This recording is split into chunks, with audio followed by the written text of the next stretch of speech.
ফার্মের মুরগি যারা পছন্দ করেন একটু গন্ধের জন্য গা ছিটকে আসে তারা খেতে চান না, আজকের রেসিপিটা শুধু তাদের জন্য।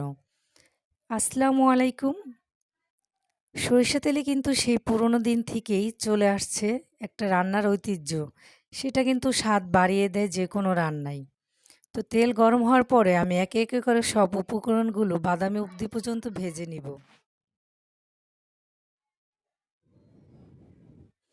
আর এখানে আমি রসুন বাটার বদলে কিন্তু রসুনটা থেতলে করে দিয়েছি। সেটার কিন্তু আলাদা একটা টেস্ট চলে আসে। এখন আমি আদা রসুনের আগ দিয়ে একটু গরম পানি দিয়েছি যেন মশলাটা নিচে না ধরে যায়।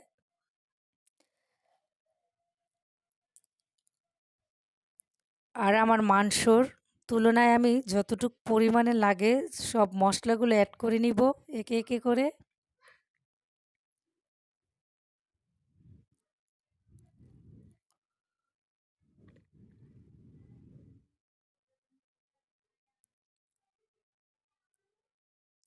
এখন আমি বাটা মরিচের গুঁড়া দিয়ে দিব। শুকনো মরিচটা আমি পাটায় বেটে নিয়েছি যেন একটু পুরোনো দিনের রান্নার স্বাদটা চলে আসে।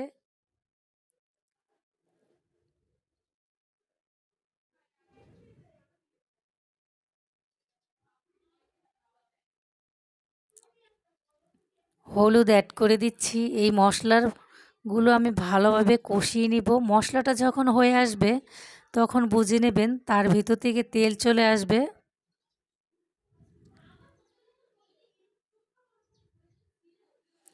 আমি আগে থেকে আমার মাংসটা ধুয়ে ভালোভাবে লেবুর রস দিয়ে ম্যারিনেট করে রেখেছিলাম।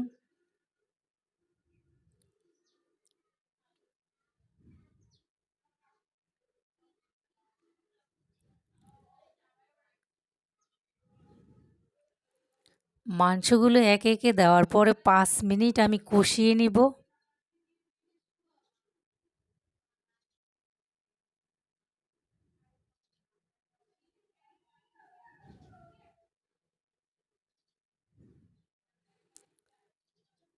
5 মিনিট কষানোর পরে আমি আলু দিয়ে দিচ্ছি।